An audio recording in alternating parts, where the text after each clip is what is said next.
sing the thunder song. Wait. When you hear the sound of thunder, don't you get too scared. Just grab your thunder buddy and say these magic words. Hello and welcome back to another edition of the Thunder Buddies podcast. Potentially the craziest edition yet. We're on the road back from San Antonio, and we're talking about a tied series. Does that shock you guys? Unbelievable. Ennis Cantor, unbelievable voice. Unbelievable. It was a great game. It was when a great you think game. back to that game, that final 13 and a half seconds, what is the image, the play, whatever that sticks out in your mind? Can I go first? Yes, Terry Trent can. will raise his hand on the podcast. Steven Adams. That's a good. Everybody's talking about Dion Waiters' elbow and all that crap. We saw one of the great defensive sequences of recent NBA history. Steven Adams, a 7-footer, in the open court, guarded 3 San Antonio Spurs ball handlers / shooters with the opportunity to make a game-winning shot, and he rebuffed them all. You want to know what's crazy about that last sequence, which had, 8 missed calls, whatever, and just jersey grabs and just absolute chaos? The guy who made the best play, as you mentioned, Steven Adams, the player of that sequence may have been one of the only people in the arena who didn't make a foul. He didn't foul anyone. He was even grabbed by a fan. That's right. Yeah, that's right. He got fouled. He's the only guy. Yeah, you're right. Everybody else was out there. It was WWE. It was Braveheart. It was anarchy, chaos, and Steven Adams. You know what? He just scared him to death. Think about it. He scared Green into the pass over the top. Then he scared Mills into not shooting it. Then he scared Ginobili away from trying to float her into an over-the-shoulder pass. And then he forced an air ball from Mills into a mosh pit. That was just an air ball into a mosh pit. And then, yes, he was did you see the glare he gave the fan? Which, first of all, he crashed. I haven't seen a good view of it. I've only seen the one that the broadcast has shown where you kind of just see a hand reach up and grab him. It honestly might have been the lady he knocked over trying to pull herself up, and it was just bad timing where she wasn't, trying to hold him away from running back in the paint. But I don't know. It was phenomenal to me. It was phenomenal. Eric, what stands out to you about the sequence? Well, obviously Adams. Just why Dion Waiters was the guy inbounding the ball. I mentioned that to Barry last night because, as we know, Dion's a good player, but he's not the quintessential decision maker you'd like in that situation. I don't think. Yeah, and there were so many things about the inbound that stood out to me. I mean, first of all, obviously the elbow. You mentioned the inbounder thing. Let's just start there. Do you guys remember it was Thunder at Clippers this season, and I'm not talking about that collapse game, that game where they lost by 7 or they blew that 17-point lead. I'm talking about the game they won. I believe it was 100-99, but that was a game with a crazy finish too, and within that finish was Dion Waiters got the Clippers back in the game because he was inbounding it, and Russell Westbrook ran at him, and he threw this really hard pass from about 5 feet away, high and left. Yeah. And Chris Paul stole it and laid it in. You guys remember that? Yeah. Sure enough. That alone should have persuaded Donovan not to use him in that situation, but he did, and entertainment ensued. It was odd to me to put Waiters in that kind of situation, and I don't. And we've seen Russell Westbrook refuse to take the ball out unless it's underneath the other team's basket to where he can pass to somebody for a quick bucket, which he's great at. He's one of the best I've ever seen at it. But I feel like he would be of better use in that situation. Well, the problem with Russ is, I guess you get it to Durant, but the problem is Russ has become their clutch free throw shooter. I mean, he had just hit 2 big ones a moment before. I get that. That's the guy you want to get it. And he's quick. He can get open in theory. Yeah. Well, he got held by Leonard. That was one of the 8 transgressions. In that instance, why not have Adams throw it in? I don't mind that at all. I don't tall, he I don't can throw mind that over at all. But guys. I'll tell you what. I mean, the scramble may not have happened if Adams was inbounding it, but they're not only lucky that Adams was in the game, even though he's like a 58% free throw shooter. They're lucky he was where he was as the one on the 3-on-1. Yeah.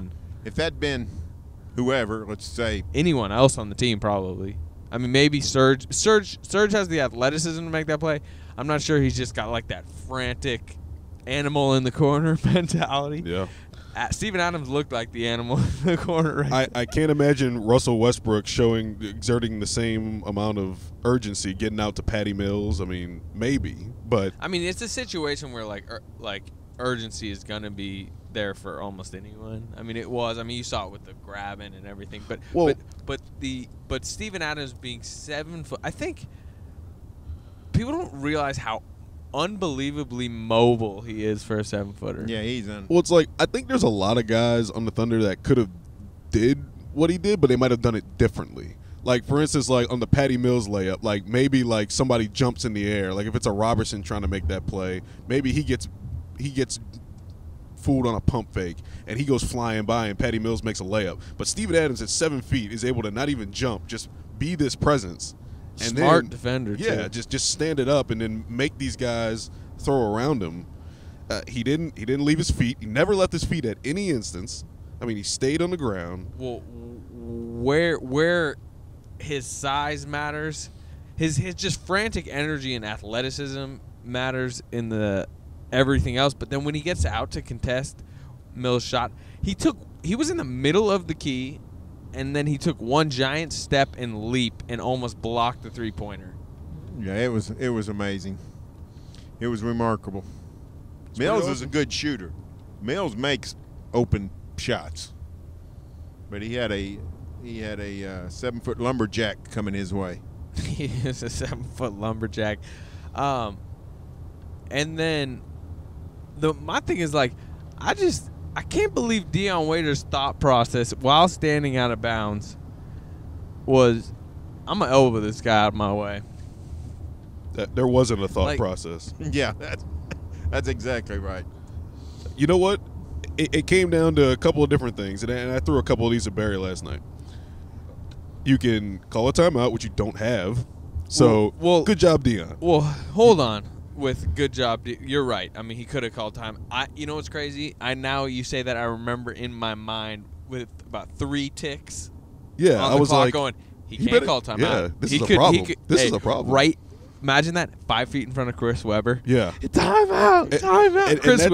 Chris Webber would have ran in for another reason last night. Chris Webber would. It's not his fault. Chris Webber wouldn't have said anything. That would have been. And then I thought about this. I proposed this to Barry. I was like, he could have threw it off of Manu, and then Barry was like, well, that Manu would have drop kicked it in the basket. Yeah, he'd have caught it with his feet and flipped it into his hands and off to the races they go. Which would have been the exact same situation. I want to think about that. Think about how good of a player Manu Ginobili is. He's 38 years old. This guy He's could lost his gush step. about Manu Ginobili. You know what we should do tomorrow? A Manu Ginobili podcast. And yes, with 13 seconds left in the game, the Spurs on defense, having to guard the quick, young, athletic Thunder, Popovich has Manu Ginobili on the court. And guess what? It paid off. And he made that crazy pass to Patty Mills over his head in the corner, too, which was pretty impressive, which Steven Adams got out to contest. Yeah. It was Wild City. It's a little bit unfortunate because it was such a fabulous game. It didn't need that ending for the Thunder. No, we'll get to the Thunder's performance in a little bit because, I mean, it was what they needed. I mean, regardless of sloppy play at times, at an almost epic meltdown, Warriors level with that Curry, that Durant turnover from February. Okay, so that happens. How did everyone's post game go? Because we were all scrambling. It's an 8:30 tip. We're all on deadline, but there's so much to digest and write about. It went how did hectic. everyone? That's how it went. It went hectic. Very hectic. Frantic.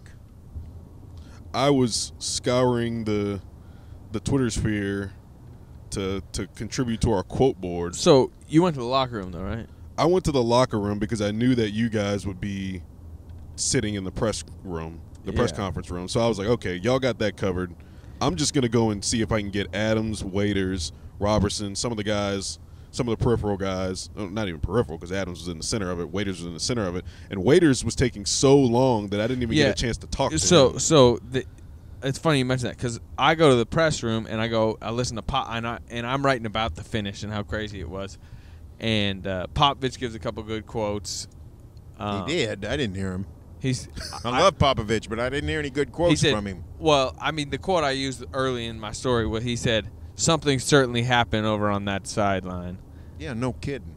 I just thought it was just kind of like a funny quote to put within it. Anyways, I listened to him. Then I listened to Billy, who came and acted like he just had no idea that Dion even threw an elbow. Okay, is that true? Because Dean asked him. I think Dean asked him about that. He actually seemed legitimately like he didn't know. I'm not sure he did know. How's he supposed to know? It's true. I mean, they got out of there with the win. They scrambled to the locker room. Me and Eric had a pretty good angle of the throw. We could tell that he was doing something. But if you're on the floor, you don't necessarily see it. Yeah, unless you're like behind or kind of to the side and behind to where you have that angle that we had almost. So I'm like, I can see Ginobili's back.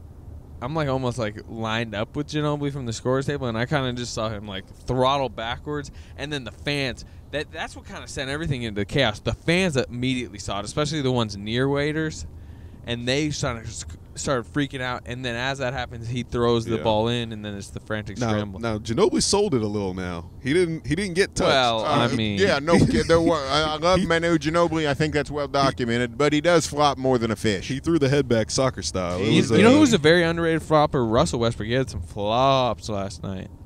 He's like a violent flopper. Yeah, he's underrated flopper. Flamboyant flopper, I would say. There you go. We do have our flopper wearing rankings. His Ramon shirt.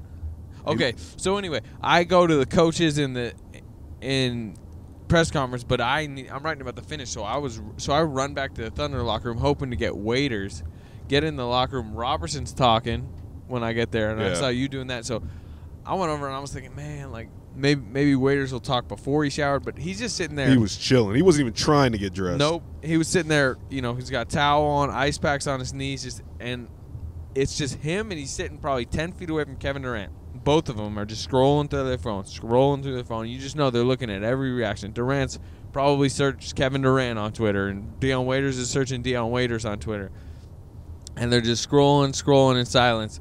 And then Dion Waiters he's looking at a screenshot on his phone, and it's of Ginobili stepping on the line. He just, he's just 20 minutes away from the wildest, craziest moment of his life, and all. He just looks over at Durant and says, "Man, he stepped on the line anyway." It was Dion Waiters unflappable. Using the quote because it was just on the way. It was perfect. On the way to the locker room, and for y'all who don't know, in leading up to the game, we thought that there might be a change from Billy Donovan in terms of the starting lineup. We thought that he might pull Andre Robertson and start Dion Waiters or Anthony Morrow because of some kind of cryptic comments he made earlier in the day when we Barry, didn't think he'd do it because it made any sense. We just thought the way he'd he do was it. acting. Yeah, he was just acting funny. And then because Barry asked him about the starting lineup's dominance during the regular season and Andre Robertson's involvement in that, and he's like, "Well, the numbers may say that, but against certain teams, it's not that great." And we're like, "What?" It's like, why would he say that if he wasn't making a change? And then before the game, you asked, any changes, and he's like, "We'll tell you at the appropriate time." And it was like, "Oh, he's definitely making a change." We're like, anyways, okay, he's gonna make a change. So then he's like, and then I said, have you considered any significant lineup changes? And then he kind of just skirted around that. No significant lineup change. Like, he didn't really give an answer. So then after the game, I'm like walking to the locker room, and he walks by with the Thunder PR guy, and then he stops. He's kind of feeling himself at the time because they just came away with this big win, and he like stops and he talks to me. He's like, "Hey, no significant lineup changes." And I'm like, "Well, that is clear." And I was like, "You know what? I'll give you props, man. You stuck with Andre Robertson. He played good defense on Kawhi Leonard the whole game. He did a great job." And I thought he might have made a bad move by bringing in Dion Waiters for the last 6 minutes. But Dion Waiters acquitted himself. He played well against Leonard. Did play well down the stretch. Mike Sherman, our sports editor, I don't remember what I tweeted, but he tweeted at me something about Waiters. Waiters was in the game. He tweets at me, "Waiters' offensive contributions aren't nearly worthy of having him on the floor over Robertson, something like that. And 5 to 10 seconds after he tweets that, Dion Waiters hits the biggest shot of his career, biggest shot of the season. Still probably huge shot. Lingers. I mean, Durant hit a big shot too, but like that corner three potentially won them the game. That was big. Which is something to remember within this Waiters nightmares, that he also did make a huge play down the stretch. So I left the locker room, and I'm like jogging back to the press conference room because I need to get back for Durant and Westbrook, and I need to write the story before print goes out. And as I'm going back, David West and I'm assuming it's David West's wife, are walking away from the Spurs locker room. David West was livid with the referees. He was yelling about it, and his wife was just, you right, baby, you right, baby. And he was just like, man, we would have had 2 free throws and the ball. We'd be up 2-0 right now. This dude was like yelling in the hallway. It just kind of like, it was just nuts. The whole to the Spurs' credit, arena. Like, the guys who talked and who we have on the record, they didn't make excuses. I mean, they talked about the play and what they saw from Waiters with the elbow, but they said, we still had an opportunity to win. We got an offensive rebound. We had a chance. Like, they didn't make excuses or blame it on the referees or anything. They said that it was a confusing time and everybody was scrambling at that point. So I'll give him a little bit of credit in that regard. I don't know about Pop. Was Pop a little bit different? He was yelling. Our photographer and trusty chauffeur, Brian Terry, says that Popovich was livid after the game, yelling at the refs and people having to drag him away. So he was much more composed by the time we saw him. But on the court, he was going nuts. He was going wild. You could tell he disagreed with the calls post-game, but he wasn't about to say anything that got him fined. I mean, he's a king of it all. Barry, tell me about your post-game. What do you remember? I had 2 things to write, and so I just went and found a chair in the interview room, and between questions and answers, I was cranking. So I didn't have very memorable, but the only memorable thing I had was leaving my seat in the mid-level and going out into the concourse and taking an elevator down to the floor, and the Spur fans they didn't seem as mad as they did. They were just stunned. Because think about it, guys. This team lost once at home all year. Greatest home team in NBA history. It's a literal statement. 43-1 going into last night. And the Thunder took it to them, and the truth is, won with hairy stuff at the end. Should have won it easier. Yeah. Should have put it away with 30 seconds left, 20 seconds left. But, all of a sudden they changed the series just on a dime. You win by 32 one game, and the score was not as close. The game was not as close as the score indicated. I was saying to you guys last night, it's very similar to the Thunder's first-round series roles flipped, where the Thunder mashed the Mavericks by 30-plus, easy blowout win, done in the third quarter.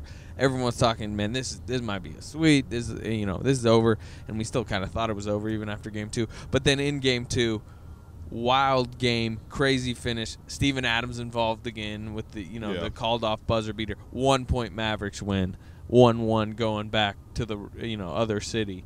From the Thunder's perspective, they don't want it to go similarly, where then the Spurs blow them out 3 times. But interesting. Yeah, and this series is going to be a lot different, obviously, because the Thunder have a better team than the Mavericks. But it is kind of eerily similar as to how the first 2 games went in the last series. But it's a series now, which is more than we could have said after the first game. I mean, yeah. The thing I didn't like about last night is what's going on today nationally, the stuff I've written, the podcast. We're all focused, the whole dang nation's focused on the last 13.5 seconds, which is sort of irrelevant to everything. Well, because the Thunder, the things the Thunder did made this back into a competitive series, and it's 1-1. Thunder has home court. Thunder could win this series because of what we saw last night. To me, that's the most important thing. Well, and the other thing is, and people have talked about this some, but like, okay, if waiters, if you don't even worry about Ginobili stepping on the line, if they just call waiters for that like out of bounds offensive foul, I believe the ref said they would have just Spurs would have the ball. Possession turned over, Spurs ball on the sideline, 13 seconds left. It's better for the Spurs than that the offensive foul wasn't called and waiters throws that errant pass. Then they get the scramble, and then they have a 3-on-1 fast break. The Spurs, in that freeze frame moment, would take where Danny Green and they were on that fast break over a out of bounds. Set up a play. Andre Robertson's in the game. Robertson's in. Donovan sets his defense. The Spurs are not a quick acting offense. I mean, they can't just zip, zip, zip. Their best play is throw it into Lamarcus Aldridge, and he goes into slow motion when everybody leaves. And he's not a guy that he's not Russell Westbrook, gets a shot up in 1.4 seconds. He's a guy that sort of methodically bounces around and finds his spot and then launches a shot. Yeah, the best thing that happened to the Spurs last night was the referee not blowing his whistle on Dion Waiters. It worked out great for the Spurs. Yeah. Okay, another part of it last night, late in the game. Barry, you're writing about it tomorrow.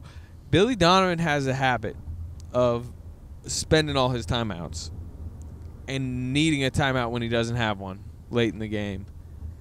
How does he fix it? What's going on with that? Well, I think what's going to have to happen is whoever is in charge of the timeouts, I don't know, does Saint do that? There's Joe. I'll tell you something I saw last night. Sometimes it may vary game to game. I see different coaches tell him on different nights. But Joe Sharp, the trainer, came up to him. This is at, I would say, the 2-minute mark before there was an automatic timeout. You know how there's an under 3 timeout? Joe Sharp comes up to Billy and says, "You got 2. You got 2 timeouts." And then the automatic timeout comes, and that gets automatically charged to the Thunder. So they only had 1 left. And then he spends it when Aldridge hits the third of those 3 free throws, which, by the way, we haven't even talked about the terrible foul by Serge. Yeah. Serge. Yet another from 3. So, I mean, he caught – the thing is, he shouldn't have called it then. They would have – Westbrook was open for just a quick – if they just pass it to Westbrook quick and absorb the foul, they don't even need that timeout. They don't need to bring it to half court. Just get the ball in. So, yeah, he's got – I don't know if they need to just tell Joe, hey, Joe, always tell him that he has 1 fewer than he actually does. So at the end of the game, he can say, hey, Billy, you actually got an extra one. We saved 1 back for you. He needs to put a timeout in his hip pocket. He's got to do it. Because think of all the ways they needed that timeout. They needed it for the inbounds play, get the ball in. Dion needed the option of calling timeout. Yeah. What if the Spurs score with 2 seconds left? Yeah, then you got to go. You need a timeout for the inbounds play at half court, not easily. And if my Mills hits that 3, if whatever happens. And I got one other big issue: calling timeout and moving it to midcourt. That puts shackles on Dion, whoever is inbounding. He can't move. You stay on the baseline. You can move up and down. You got the whole 94 feet to work with. You don't have fans directly behind you. Yeah, where he's got fans in his face. He's got Ginobili. He can back up if he needs to. Well, so it's just a terrible decision. What would have made people go crazier today if Waiters did what he did, which was shove Ginobili out of the way, or if a fan was kind of a little bit closer to him and he turned around and he shoves a fan out of his way to get room. I'm not even sure what would have made people go crazier. All right. Lamarcus Aldridge. He gets the 3 free throws. I mean, he's the one that almost completely single-handedly wins that game. Not only does he have 41, but they're down 5 with 25 seconds left. He hits a 3. That's now the second straight game he's had a 3. He didn't have a 3-pointer all year until he's hit 2 in these first 2 games. And then he makes the smart pump fake 3 free throws. That's 6, easy points he racks up there. And then if the refs call a Baca for grabbing his jersey, he's to the line for 2 free throws. He could potentially 43 points and the game winner. Well, I think there's one clear thing. There's one. I see no other options for the Thunder.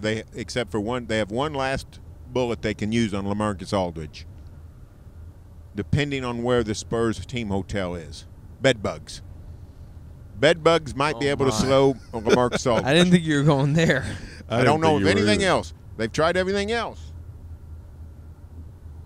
Would you keep keeping Serge isolated on him, saying, "Hey Spurs, play isolate, don't have your ball movement, and just if Lamarcus is going to keep roasting him, he's going to keep doing it." Because his plus minus wasn't good last night, even though he was incredible. No, that's right. The Thunder did well. Here's the thing. I think you got to mix it up. I think the strategy's fairly solid. Make him make tough shots, which Serge has been doing. Yeah, occasionally run a guy at him. Game one was easy shots. Last night was tough shots. There weren't any 18 open, squared up there was jump maybe one shots or two, last night. So much better. See if he can keep making them, and occasionally double. Occasionally run a guy at him. I agree. You can't do that consistently. The Spurs will eat you up. I agree. But every once in a while you can. And do it from different angles. You know where I saw a good one last night? I think it was like late third, maybe early fourth. Aldridge was posting up Ibaka, and Adams came over from, I believe he was guarding Duncan. Adams came over. I think Robertson helped down on Duncan, and it kind of screwed up Aldridge. He passed it, and it ends up getting swung to Tony Parker for an open corner three. Thunder live with that. I mean, Tony Parker's not a good three-point shooter. He's declined offensively. So I thought that double worked, and I agree with Barry. I think you do it occasionally. I don't think you do it all the time, and I think you do it from different areas of the floor. And you're right with Serge as your primary guy on him. I mean, I don't think Serge has done a bad job. I just think Lamarcus Aldridge he's just been phenomenal. You know what was weird in the first half? I thought they clear out post up Aldridge 5 or 6 possessions in a row almost. I mean, it was on Serge, it was on Steven Adams. They kept going to him and going to him, and then at one point Donovan puts Canner in the game, and Canner's guarding him, and then they stopped posting up. They didn't post Ennis up. They kind of went away from Aldridge while Canner was guarding him. It was the exact opposite in some ways of what you'd think. But, hey, I know I messaged you guys last night, but I want to get it on the record. It's a terrible thing for me to say. Tim Duncan's not very good anymore. He's not very effective. No, he's not. It's like Lamarcus Aldridge was far and away the best big man on the floor last night. Probably far and away the best player. And then Steven Adams, to me, it's like there's a gap. And then Steven Adams is so clearly the second best big man in the series. Look, it's not bad of you to say if it's true. Duncan was 1 of 8. I mean, he had 9 boards, but Adams is completely outplaying him. Yeah. And look, he is probably the best power forward of all time, but he's also 40 years old, and Steven Adams is a spry 22. What do you do if you're the Spurs? Because Duncan's not playing well. Is Diaw really doing much? Is David? Diaw and West are not. Yeah, they're not. Now, we saw the Thunder go small a little bit. Didn't particularly work. It was like a brutal. negative 17 or something. But the Spurs haven't tried it. But look, this is why the Thunder. Look, it sounds great. Kevin Durant, great stretch 4, blah blah blah. You're taking Steven Adams, Enes Kanter, and Serge Ibaka, 2 of the 3 off the floor. It's becoming clearer and clearer, and the gap's becoming wider and wider between the Thunder's 3, 4, and 5 best players and their 6th best player. Their wings are not handling this environment that well, whereas their centers are starting to thrive. You can't play small. I know it sounds great, but yeah, no, I didn't like it at all. I mean, as evident by last night when they went small and the Spurs just ate them up. If you're going to go small, keep Westbrook on the floor. Well, Westbrook should have played 5 more minutes. That was maybe my biggest issue besides the timeout thing with Donovan last night. Into the third quarter, he left Westbrook on the bench the last 3:41, and then didn't bring him in for the first 2 minutes or 3 minutes of the fourth quarter. And that's when the Spurs got back in the game. And that wasn't even with Randy Foy. That was just Cameron Payne getting ate up. Yeah, I was ready to go. I was ready to go back to Cameron Payne. I'm ready to go back to Randy Foy. No, just play Westbrook. I didn't mind. You know what they did, which I think they might do more in Game 3? They went no point guard. They went no Foy, no Payne. They played Waiters, Morrow, and Durant when Westbrook was off the floor at one point in the fourth.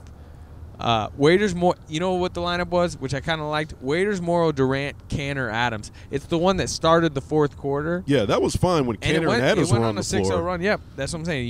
You don't go small and you don't play Foy or Payne. Yeah, well, when they slid Durant to power forward and had the Payne, Waiters, Morrow 3-guard, that was an abomination. People are gonna look at Canner's plus minus last night and assume he was like part of the issue. Let me interrupt this podcast. We got a lunch decision. Did you want to go to that taco place in Waco?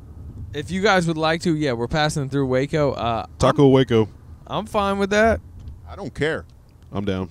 I mean, you know what I can always do? I can always stop the podcast, send half of it in, and then we can come back and restart. And like the listeners won't know because it'll fuse for them. Whatever you guys a second say. from If now. we leave this part on, they'll know. Let's keep talking right now until we end up parking and getting to this place. Yeah, 5th Street. Might as well stop because it's literally right here. All right. We should leave all of this on the podcast for the listeners. We will. Decisions. We'll talk to you again in 3 seconds from now in your minds, but probably 30 minutes for us. Total endorsement. What is it? Torchy's Tacos? Torchy's Tacos. In Waco, Texas? Waco, Texas. Waco's finest. It was good. I enjoyed it. Fantastico. Waco's had some interesting things happen in their town. To say the least. Well, You have the that basketball scandal from what year was that, Barry? 2003, I believe, with Dave Bliss. I think it was 2003. Where teammate murdered teammate, correct? Yeah. And then the cover-up, and they've had a lot of sexual assaults recently, like a really kind of they look poorly on the university. And then that Twin Peaks shootout. Yeah, there was a big a biker motorcycle gang. shootout Yeah. in 2015. I was looking it up. That's exactly at right. Twin Peaks. It was crazy, yeah. Right up here up the road, just a few miles, is west, where we had that big explosion a few years ago. Remember that?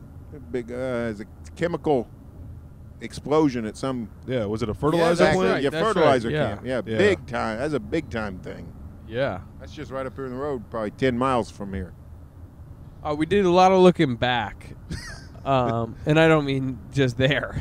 Waco I mean history. in the first half of the podcast on what was a just absolutely wild finish. Let's spin this ahead. Do you guys think? I mean, where is your confidence level from where it was our last podcast when we basically, had an obituary on the Thunder season? Up from the grave they arose. No doubt. I'm a lot more. I mean, I don't know what the Vegas odds would say right now, but it's a 5-game series, and Thunder has home court. Do you feel like they have to win both at home? Do you feel like I would recommend it. Yeah, well, They could go back and win a Game 5. I don't think they're winning a Game 7. But the problem with the Thunder is it feels like to me these games in Oklahoma City are both toss-ups, yeah. which means you only have a 25% chance of sweeping. So if you split, it's 2-2 with 3 to play. And that really bodes well for San Antonio. That bodes well for San Antonio. The one thing that would worry me if you're talking about the Thunder is like we never know with this team, but you kind of get the feeling that they're gonna repeat Game 1 at some point. You know what I mean? Where like this team just not to that extent, but to like the lack of to focus. To the point where there's no chance they win a game. You know what I mean? And like maybe it doesn't happen, but it's just they've shown us time and time again. Every time you start thinking, "Oh, they figured it out," they just throw up one of those games. I think there's more of a chance of there being a late game collapse than a replica of a Game 1, because we've seen the late game collapse happen so many times. Including last night. There have been a few times where we've seen them get just their backs blown out completely in a game this year. I mean, I'm thinking like Cleveland when they came into Oklahoma City. How many other games have they really been blown out of this year? But the thing is, like, they didn't get blown out in Game 2 against the Mavericks. They didn't get blown out by the Timberwolves at home. The problem is if they play that kind of game, which they've done time and time again this season, the Spurs will blow them out. Yeah, that makes sense. So, I mean, maybe they learned a lesson, though, that if that's what they got to do. Steven Adams had the great quote from last night, which is, we actually tried in this game.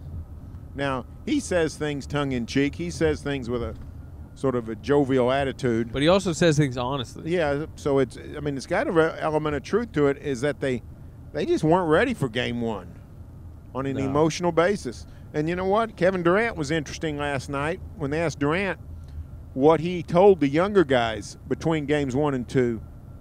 And Durant said, I didn't tell them nothing. They know. You got to come out like this. You got to come out focused. You got to be buttoned down. So maybe this is what happened between 1 and 2 will help them, will show them, because I think they felt, we talk about a sense of urgency, I think they felt they were getting backed into the edge of the cliff. When you get beat Animal by Dallas, in the corner, that's what when you get beat by Dallas, we talked about. You know, who cares? You can come back and beat them anyway. But you get lit up by San Antonio, and then you got a Game 2 in San Antonio. There's not they're about to take your head off if you don't do something about it. So maybe they can build on this and figure out a way to bring that level of ball playing to every game in the series. I think when we look at Billy Donovan's game, I think you worry about the timeout thing that we talked about earlier. It's just continual. It just burns them too quickly. And then I didn't like the Westbrook only playing him 37 or so minutes on a night he probably should have played 42, especially considering what was going on the floor. That put him in an unnecessary bind at the end of the third quarter to me.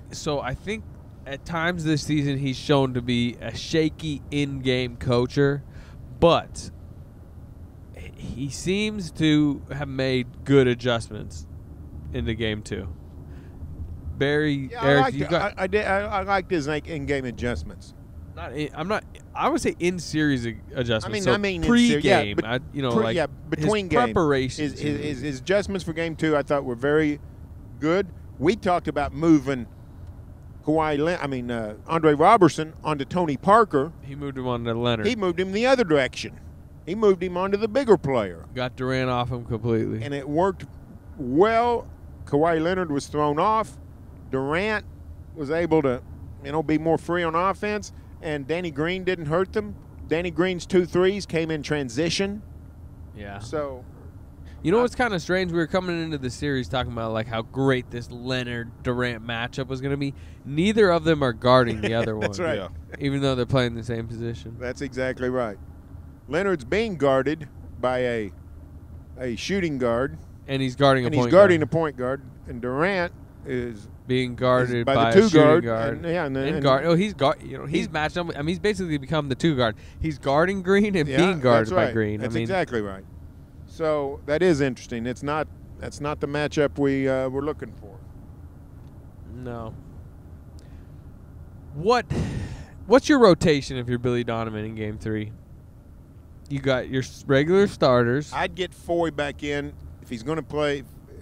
If he's going to sit Russell for 6-8 minutes, I'd have Randy Foy in the game and not Cameron Payne. I thought he just got totally lost. He had trouble getting the ball dribbled, getting him into the offense. Could you? I didn't like it Would at all. you maybe want to trust Payne one more time? See if the home environment with the home fans backing him. They always say role players play better at home. Maybe Payne can kind of find himself in that environment. I think it would help his offense. I don't think it'll help his defense. Maybe.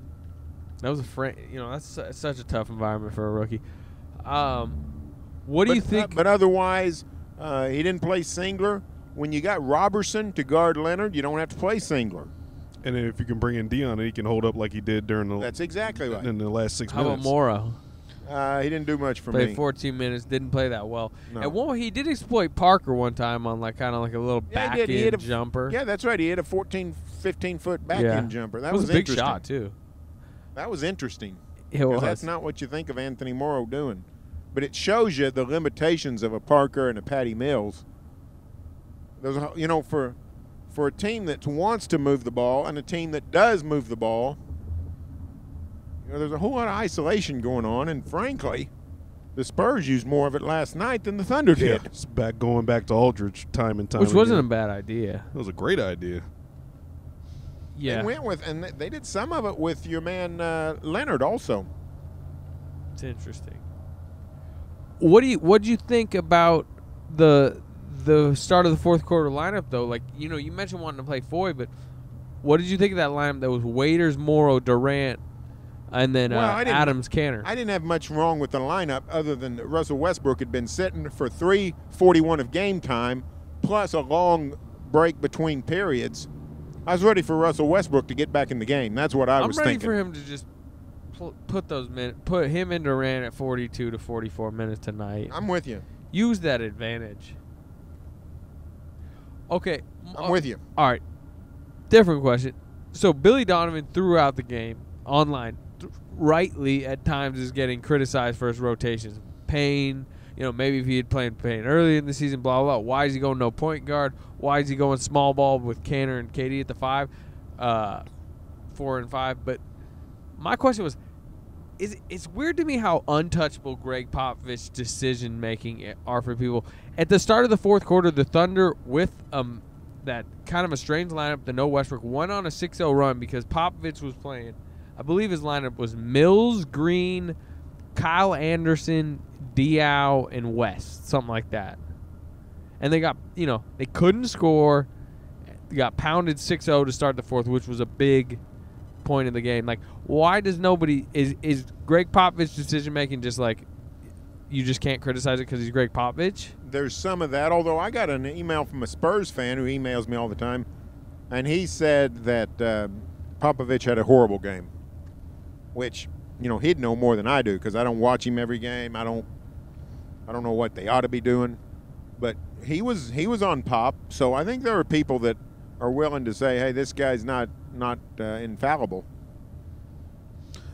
I didn't particularly think he had a mind-blowing game or anything. I mean, there was that time where he went away from Lamarcus Aldridge when Canner was in the game. It's Why'd like, they do that? Why'd they do it? Why, in you give it to totality of him. the third quarter? You give it to him every opportunity you can. The way he's been killing the Thunder in this series. So, I mean, that was my biggest drawback with what he was not doing. Russell Westbrook, I thought, was big time yesterday. He was good. He was very good. I've only got one criticism of Russ last night. 3-point shooting? Too much three-pointers. Well, Including a couple in a you're gonna have to crunch get over time. that one. Well, couple That's just like the inherent flaw that will never leave. a couple in crunch time that I wasn't crazy about. Yeah. One that he airballed that Canner kind of rumbled through, rebound, put back. I like the Adams-Canner front line. I feel like that helps Canner. He seems to play better with Adams on the floor at times in this certain matchup. I don't know. Got him off to a good start in the fourth quarter. Yeah. Anything else intrigue you about this series moving forward? I mean, besides just... Waiters is not getting with it on offense. He had some absolute prayer drives yesterday where he threw up some of the worst shots. He had a great layups, shot, big-time shot there at the end. That was huge. But, man, they need more out of him on offense. They do. They need that Dallas series. How about the two odd Russell Westbrook plays that turned into good fortune? The play where he threw the ball with the shot clock winding down. Oh, he just flicked it over the backboard, kind of like Larry That Bird, Oh, that's big-time That play. and it somehow hits the rim. Yeah. And then they get an offensive I rebound think, off I of think that. it bounced right to Adams or Canner, and then they kicked it out. They didn't end up scoring, but just No, the 'cause awareness. Westbrook took a three, but they did. Well, he earned that three. And They- then yeah. there was another play where Westbrook tried to lob over the top to Durant. It hits the front of the rim. No, a backboard, I think. It was a backboard? Yeah, I think it ricocheted off the backboard right to Adams for a dunk. Yeah, like just some of the interesting fortune that befell Russell Westbrook in this even game. the airball canner rebound putback was. But it's like everything that could have went right for Westbrook in this game went right for the most part. You know, he got a foul call early on. Like, I think, yeah, it was the first points of the game because he made a free throw to make it 1-0. That when he got that foul, I was like, oh, okay. I felt like it was being officiated a little bit differently, which I thought helped the Thunder. Yeah, totally was because they had 12 free throw attempts to 0 against the Spurs in the first quarter. But, man, they are letting the inside dudes from both sides just pound each other, maul each other. There is pounding going on. I think that probably benefits the Thunder. Helps the Thunder for a lot of reasons. One is you can at least pound on Aldridge. That's what makes Aldridge's performances crazy. He's not getting a ton of foul calls. That's right. He's just like he's just making bruising through contact and scoring. Canner and Adams are basically beating up Tim Duncan. Yeah, they're beating the hell out of him. They're sending him to early retirement. They're going to send Boban to early retirement. Hey, should he play more? Who? God, obviously Tim Duncan's the answer here, but like, should Boban play more than Tim at times? Diaw has not been effective. No. Yeah, that's a problem. That's the thing. Like, they're kind of thin if these. It's a series where they miss a splitter. You know? Everybody talks about their bench. He wasn't very good either. Everybody talks about their bench, but it is not all that fabulous. If you ask me, at least in this series. West looks overmatched. Diaw hasn't done anything. Kyle Anderson, you're talking really about Ginobili and Patty Mills, and Mills went 2 of 9. Yeah. It's true. That's at home. I'm very interested to see how this Thunder bench plays in Oklahoma City. Can Waiters find himself? Friday night. It's going to be fun. It's going to be a crazy environment. What? Yeah, the fans will be reinvigorated because going into the Spurs series there was apprehension, then there was horror after game 1, but now there's it's back, not it's gone past even apprehension or even, I mean, there's excitement. Hey, this thing could be won. And if the Spurs go down, if the Thunder can win this series, everything changes about everybody's perception of Billy Donovan and the direction of this franchise. And Durant's mindset potentially. Yeah, it potentially is, yes. So, it's a wonderful world. We're going to Durant went 11 of 19 last night, but I didn't think he played all that well. He had some really bad turnovers. Tony Parker slipped behind him for a turnover. He got picked in the open court a couple times. He had some bad passes. He, to me, has not played that well, which, like, the Thunder's best pitch to him right now is, like, look at what's happening around you. Look at what 22-year-old Steven Adams is doing. Look what Enes Kanter's helping off the bench. Look how Ibaka's played at times this postseason and how Westbrook has kind of led the way. Durant not playing that well, but you're still in a 1-1 series with the 67-win Spurs. No, I think there's a lot of things to sell Kevin Durant on. No, I agree. And I think one of the things you could say is you're not playing your best game, and this team is still very competitive and has a lot of things that you can look to when you're not playing your best game, because Kevin Durant hasn't had a good postseason, if we want to look at it plainly. Not near to up his to standard. his standard. Yeah. So I think it's a good sign that the team can still maintain some level of competitiveness with a great Spurs team when he's not on his game. Yeah. Well, this thing got interesting. Let's go around the NBA quick before we get it out of here. Warriors, Blazers. That thing's not even a series. Nah, it's a mismatch. Man, I just wish Blake Griffin and Chris Paul had stayed healthy. I would have loved to see this Clippers team against. I still like the Warriors minus. Would you have taken the Warriors against a healthy Clippers team without Curry? No, heck no. I got the Clippers all the way. How about because it sounds like Curry's going to try to come back by game 3 or 4. if I told you he'd come back by game 4, who would you take? By game 4, In a hypothetical Warriors-Clippers series. I'm going to isn't say even happening, what 2-1 we're talking Clippers about. going into game 4. I'd probably take the Warriors. Frankly, I'd take the Warriors with or without them. Yeah. I'm just the They've Clippers been so just. I impressive. mean, the Clippers just don't do anything for me. Plus, well, to me, I don't mind. Like, I think the Clippers when healthy, are dangerous, but the Warriors have so many good defenders on the roster, versatile defenders. Curry's out right now, but think about their starting lineup from a defensive standpoint. Sean Livingston, Yeah. Klay Thompson, Harrison Barnes, Draymond Green, Andrew Bogut, and then you got Andre Iguodala coming off the bench. Those are 6 high-level defenders.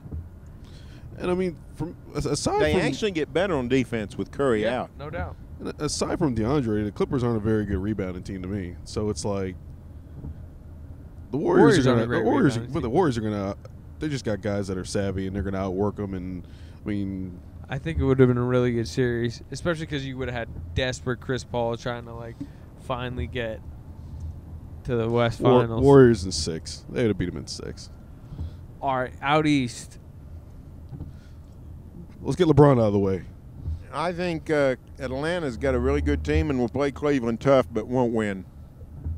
How about Miami, Toronto? Now that'll be fun. I think In it'll theory. be a good series. Maybe. I mean, maybe not like. I think I picked the Raptors, didn't I? So I guess I'll stick with say it. it might not be aesthetically pleasing, mate, but I mean, I think it'll be competitive. I'll stay with the Raptors. You sure? I liked close out What Dwayne about Wade you- a couple You nights got ago. Toronto winning the NBA championship. What do you I mean? know. Am I sure? That has been a joke, by the way, which I don't think has actually been recorded. So you just put me on record finally saying that.